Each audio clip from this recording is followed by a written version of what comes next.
Hello friends, তো আজকে আমার বান্ধবীরা আসবে বলে আমি তাড়াতাড়ি অফিস থেকে চলে আসলাম।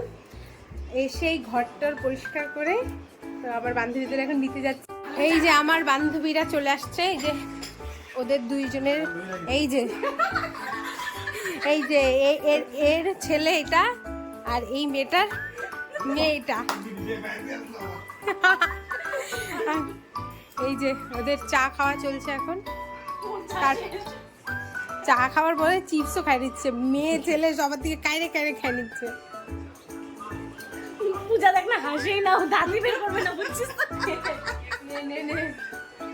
কিন্তু আমি এখনো রেডি হইনি, তা আমি একটু পরে রেডি হব। হ্যাঁ।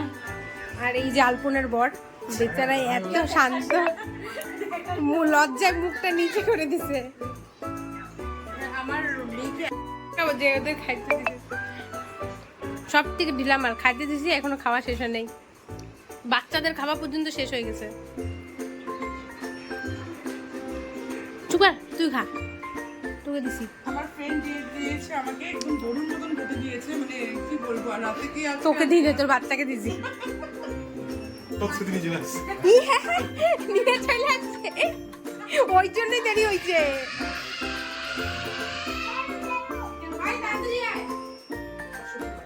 আরে ওরা এসে বন্ধ করে দেবে, ব্লগের মধ্যে ওরাই বন্ধ করতেছে। থাক, বন্ধই করে থাক।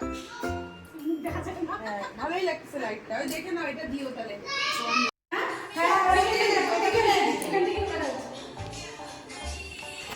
এই যে আমরা রিলস বানানোর জন্য স্ট্যান্ড দাঁড় করে নিচ্ছি, আর এই যে আমি রেডি হয়ে নিয়েছি।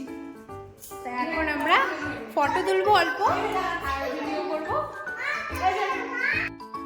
আমরা রিলস করার জন্য রেডি তো হয়ে গেছি, কিন্তু এই দুটো বাচ্চাকে দেখেই আমরা বুঝতে পারছি না ওরা কি করে যাচ্ছে। দুজন দুটো ট্রলি নিয়ে এদিক থেকে ওদিক, এদিক থেকে ওদিক ঘুরোঘুরি করছে।